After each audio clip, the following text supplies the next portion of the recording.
A new bill in the House would cut SNAP food benefits, hurting millions of low-income families, kids, seniors, veterans, individuals with disability, and low-wage workers. Right now, the federal program pays 100% of the food costs, and the administrative costs are split 50-50.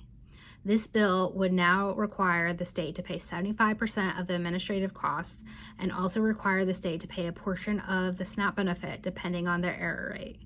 Virginia's error rate is 9.86%. We'd be hit with 20% of the costs. That's $353 million or more every single year. The error rate includes when paperwork isn't perfectly documented, even if the family receives the right amount of help. But if a family is wrongfully denied, that doesn't count at all. This bill changes how those errors are counted as well. If a family gets $1 too much or too little, that's now an error. If Virginia rate increases to 10% or more, we'd be on the hook for 25% of the cost. That's $441 million. What happens if there's a recession? Those costs increase.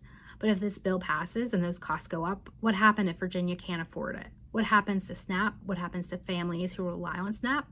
What happens to school meals and WIC that help children and mothers stay healthy? What happens to grocery stores and food deserts where SNAP makes up a significant portion of their sale? What happens to the farmers who grow the food and sell it under these programs? What happens to food banks that are already stretched too thin to meet the need? These aren't small questions. These are real consequences that hurt real people. If SNAP is cut or eliminated, it won't just impact one group, it will harm the community. Please tell your legislatures to vote no to the bill.